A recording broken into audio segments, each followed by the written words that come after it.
సులోచన మనోభావాలకు స్వాగతం. ప్రెగ్నెన్సీ గురించి మాట్లాడుతున్నాం కదా. దానిలో డెలివరీ టైంలో బేబీ డెలివరీ అయ్యే వరకు అమ్మ కడుపులో ఉన్నప్పుడు బొడ్డు ద్వారానే తల్లి నుంచి ఫుడ్ అంతా తీసుకుంటాడు. మదర్ బాడీ నుంచే ఆక్సిజన్ కూడా ఆ బొడ్డు నుంచే తీసుకుంటాడు. ఎప్పుడైతే బయటికొచ్చాడో అప్పుడు అంతవరకు తనకి లంగ్స్, బ్రెయిన్ ఏవి స్వతహాగా ఏమి పనిచేయవు. అంతా కూడా ఆ మదర్ దానితోనే ఈ బొడ్డు ద్వారానే అన్నీ వాడుకుంటాడు. ఎప్పుడైతే డెలివరీ అయ్యి బయటకొచ్చాడో బొడ్డును కట్ చేస్తారో అప్పటి నుంచి ముక్కు పనిచేసి గాలి తీసుకోవడం, లంగ్స్ పనిచేయడం స్టార్ట్ అవుతుంది. అది స్టార్ట్ అయిన వెంటనే పిల్లలు ఏడుస్తారు. పిల్లలు ఏడిస్తే నార్మల్గా బ్రీత్ అవుతుంది అని అర్థం. పిల్లలు ఏడవకపోతే అదేదో కాంప్లికేషన్ ఉంది అని చెప్పి డాక్టర్స్ వాళ్ళని తలకిందులుగా వేలాడతీసి ట్యాప్ చేసి మొత్తానికి ఏడిపిస్తారు. ఏడిపించడం వల్ల బ్రీత్ స్టార్ట్ అవుతుంది. వన్స్ బ్రీత్ స్టార్ట్ చేసిన వెంటనే బ్రెయిన్ పనిచేయడం, ఇక అన్ని ఆర్గాన్స్ ఒకటొకటి పనిచేయడం స్టార్ట్ చేస్తాయి.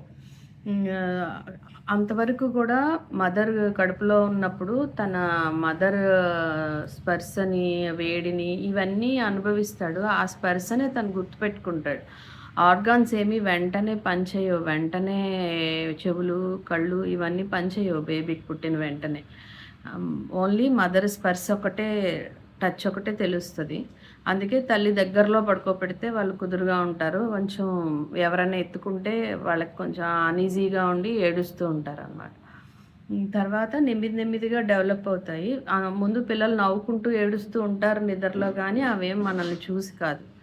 వాళ్ళకి నెలలు 2-3 నెలలు అయ్యేటప్పటికి కళ్ళు బాగా కనిపించడం మొదలవుతాయి. అప్పుడే వాళ్ళు మనల్ని చూసి గుర్తుపట్టి నవ్వుతారు. అంతవరకు వాళ్ళల్లో వాళ్ళే నవ్వుకుంటారు, కానీ మనల్ని ఏం వాళ్ళు గుర్తుపట్టరు. ఓన్లీ టచ్‌తోనే వాళ్ళు గుర్తుపెట్టుకుంటారు. తర్వాత ఇంక్యుబేటర్ అని కొంతమందిని కాంప్లికేషన్స్ వస్తే పెడతారు. ఆ లైటింగ్ పడకుండా కళ్ళగంతలు ఖచ్చితంగా పెట్టాలి. ఇన్ కేస్ అదేదన్నా మర్చిపోయినా అలా అయినా కానీ కళ్ళు కనిపించకుండా పోయే ప్రమాదం కూడా ఉంటుంది. సో అదొకటి పిల్లల విషయంలో కేర్ తీసుకోవాలి. మరిన్ని విషయాలు తర్వాత వీడియోలో మాట్లాడతాం.